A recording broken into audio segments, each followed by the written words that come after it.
کیا بیعت ضروری ہے؟ جی بہت ضروری ہے، اللہ اور اس کے رسول کی بیعت یا خلیفہ وقت کی بیعت. باقی رہ گئی پیری مریدی کی بیعت تو یہ فراڈ ہے، اس سے بچنا ضروری ہے.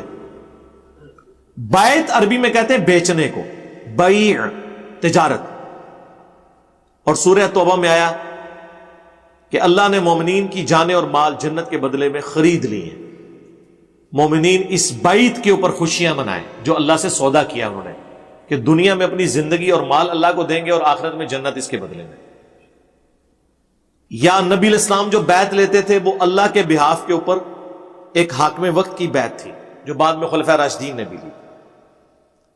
پیری مریدی کی بیعت، اس کی کوئی شرعی حیثیت نہیں ہے، ہم اسے جائز سمجھتے ہیں. اگر پیر بیعت لینے کے بعد آپ کو قرآن بخاری مسلم سکھائیں بجائے اپنے بابوں کی تعلیمات کے تو ٹھیک ہے. ڈاکٹر اسرار صاحب بیعت لیتے تھے اپنی تنظیم اسلامی کے لیے، ہم کوئی اس کو ناجائز نہیں کہتے، یہ بھی ایک ذریعہ ہے.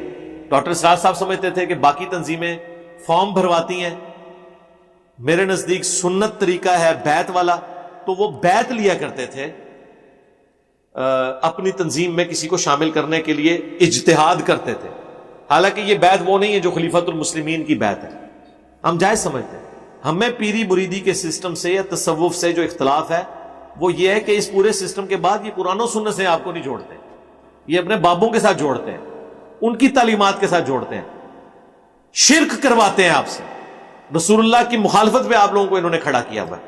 ہمیں اس بیماری سے اصل میں ان سے اختلاف ہے، باقی کوئی نہیں، جو مرضی کرے. ٹائم قیامت تک ہے، کوئی پیر لے کے آؤ. ایک وہ پیر تھا پیر نصیر الدین صاحب جن کو آخری وقت میں سمجھ آئی، ان کو کوئی مرید ہونے جاتا تھا تو وہ کہتے تھے بھائی اللہ سے مانگنا ہے، میں کسی کے لیے کچھ نہیں کر سکتا، مجھے بھی دعاؤں کی ضرورت ہے. ٹھیک ہے، لیکن انہی کے بیٹوں نے انہی کے نام کے اوپر جس قسم کا شرک کھڑا کیا ہے وہ آپ لوگوں کے سامنے ہے. یہ پریکٹیکل مثال ہے اس ماڈرن دور میں بھی کہ پرانے بزرگوں کے ساتھ بھی جو شرک لوگوں نے منسوب کیا ہے عین ممکن ہے کہ وہ خود توحید کی بات کرتے رہے ہوں. ویسے ہمارے نزدیک تو میجورٹی ان میں سے خود بھی یہی کچھ تھے، اللہ ماشاء اللہ. یہ بھی پیر نصیر الدین صاحب کو تو اب سمجھ آئی نا. پیر نصیر الدین صاحب خود جن کی اولادیں ہیں ان کی تو ساری تعلیمات شرکی ہیں. یہ تو ان کو بیچ میں ایک سمجھ آ گئی نا، اور ان کو وہابی کہنا شروع کر دیا انہوں نے. حالانکہ پیری مریدی مزار پہ بیٹھے ہوئے سب کچھ، صرف انہوں نے ایک کتاب لکھی کہ مدد صرف اللہ سے مانگنی ہے، باقی پورا سسٹم ان کا وہی چل رہا تھا. ایک بات ہضم نہیں ہوئی ہے، کتابیں ان کے خلاف آئی ہیں کہ یہ کیکر کا درخت ہے جو ہمارے اہل سنت کے ہاں نکل آیا جس کو کوئی پھل نہیں لگتا، اور کیا کیا نام ان کے رکھے.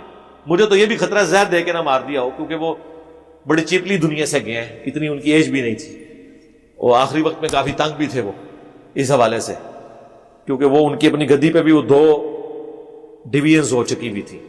یہ روایتی سسٹم کے خلاف بولتے تھے. اور میری ان سے ملاقات بھی 2007 میں ہوئی ہے. میری ہدایت کا سبب بننے والے چند لوگوں میں سے ایک پیر نصیر الدین صاحب بھی ہیں رحمہ اللہ تعالی. اللہ تعالیٰ ان کی غلطیوں سے درگزر فرمائے، انہیں نیک کاموں کا اجر دے. انہوں نے مرنے سے پہلے ایک کتاب لکھی ہے پیری مریدی کی شرعی حیثیت، یہ آپ کو گولڈا شریف سے کتاب مل جائے گی. ایک انہوں نے اور کتاب لکھی ہے، اور پیری مریدی کی شرعی حیثیت جو انہوں نے کتاب لکھی ہے اس میں پیری مریدی کو انہوں نے وہ کیا ہے اس کے ساتھ کہ آپ سوچ نہیں سکتے. کوئی پیروں کا نام ماننے والا وہ نہیں کرتا، اور ایک پیر نے وہ کچھ کیا. اور ایک اور کتاب انہوں نے لکھی ہے الجواہر التوحیدیہ فی التعلیمات الغوثیہ، شیخ عبد القادر جیلانی کی تعلیمات کی روشنی میں توحید کے موتی، یہ اس کا ترجمہ بنتا ہے. اردو میں کتاب ہے. اس میں انہوں نے شیخ عبد القادر جیلانی کی ایک کتاب ہے فتوح الغیب، توحید کے اوپر بہت کلاس کی کتاب ہے، ننگی توحید ہے. یہ اتنی زبردست کتاب ہے کہ امام ابن تیمیہ نے اس کی شرح لکھی ہوئی ہے، اور اس کتاب کے وہ چند جملے آپ ان کے پلیٹ فارم سے پڑھ کے نہیں سنا سکتے.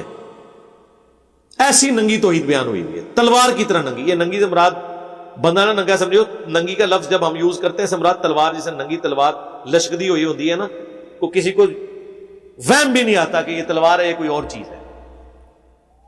تو وہ کتاب آپ پڑھیں، وہ میں نے کتاب پڑھی تھی. ایک اور ان کی کتاب ہے استعانت، اعانت اور استعانت کی شرعی حیثیت، جس میں انہوں نے جو لوگ جا کے قبروں سے مرے ہوئے بزرگوں کو پکارتے ہیں، انبیاء کو، اولیاء اللہ کو پکارتے ہیں، ان کے اس عمل کو شرک ثابت کیا ہے.